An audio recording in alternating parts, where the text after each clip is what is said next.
देखिए, कल हम लोग जो है फिजिक्स में पढ़े थे ड्यूट्रॉन की प्रति न्यूक्लियन बंधन ऊर्जा हम लोगों ने कल निकाला था 1.12 मेगा इलेक्ट्रॉन वोल्ट आया था। तो टॉपिक वहीं पे समाप्त हो गया। एक क्लास 12th का जो है फिजिक्स में नया चैप्टर है परमाणु की संरचना और स्पेक्ट्रमों की उत्पत्ति। वैसे टीजीटी वगैरह में ये केमिस्ट्री में 11th में है, केमिस्ट्री में है, 11th में भी ये केमिस्ट्री में भी है। देखिए, उसमें हमारी पहली हेडिंग आज है टॉमसन का परमाणु मॉडल क्या है।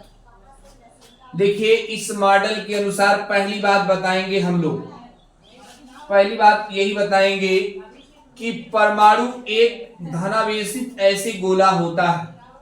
आप ये पहली बात बताओगे कि परमाणु एक धनावेशित गोला होता है और परमाणु के भीतर ऋणावेशित कण उसी प्रकार से धसे होते हैं जिस प्रकार से एक तरबूज के अंदर उसके बीज धसे होते हैं। देखिए, एक चीज किताबों में बात गलत दिया गया है। ये बताया जाता है कि परमाणु के भीतर, किताबों में दिया गया है कि परमाणु के भीतर इलेक्ट्रॉन उसी प्रकार से धसे होते हैं।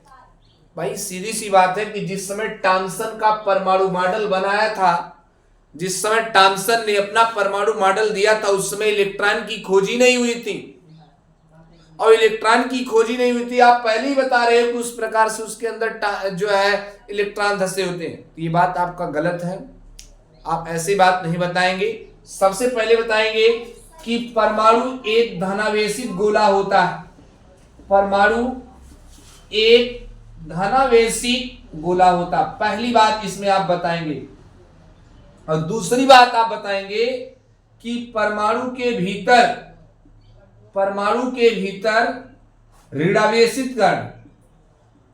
ऋणावेशित कण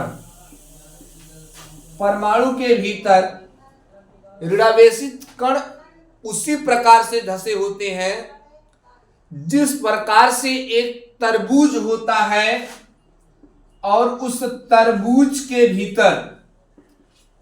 के भीतर उसके बीज धसे होते हैं, उसके बीज धसे होते हैं। यह है टॉमसन का परमाणु मॉडल। टॉमसन ने बताया कि परमाणु एक धनावेशित गोला है और परमाणु के भीतर ये ऋणावेशित कण, देखिए ऋणावेशित कण हमने दिखाया, ई- ऋणावेशित कण उसी प्रकार से धसे होते हैं जिस प्रकार से तरबूज के भीतर उसके बीज धसे होते हैं। ये टॉमसन का परमाणु मॉडल है, इसको तरबूज मॉडल भी कहते हैं। और एक बार कुछ लोग इसको प्लम पुडिंग मॉडल भी, ये सब बुकों में नहीं दिया गया है, इसको प्लम पुडिंग मॉडल भी कहते हैं। तरबूज मॉडल कहिए आप, या प्लम पुडिंग मॉडल कहिए, या दूसरा नाम आपने इसका लिखा है, याद रखिएगा रेजिन मॉडल भी कुछ लोग बोलते हैं। तो आपका ये टॉमसन का परमाणु मॉडल हो गया। और टॉमसन के परमाणु मॉडल के द्वारा किसकी व्याख्या की गई? तापायनिक उत्सर्जन की व्याख्या की गई।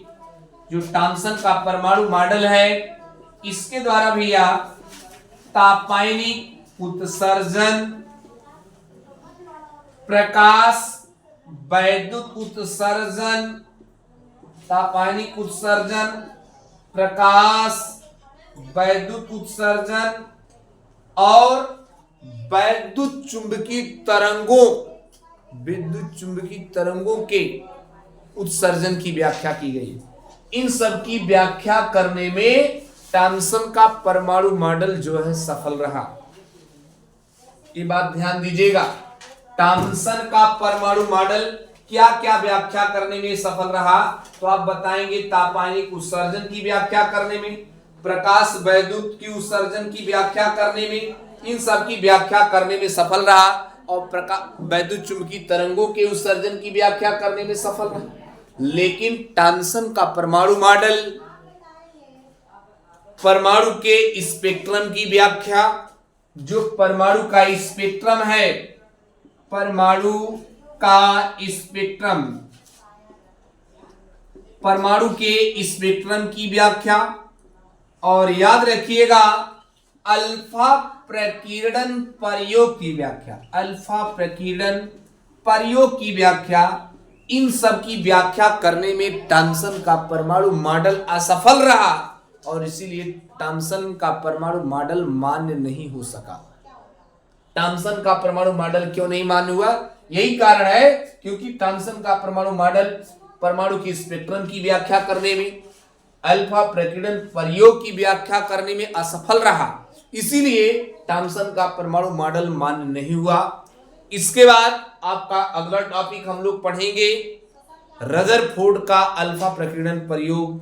अब कल बताएंगे कि जो है रदरफोर्ड ने एक सोने की पतली पन्नी लिया और उसके बाद जो है आगे पीछे जो है जिंक सल्फाइड का पर्दा लिया।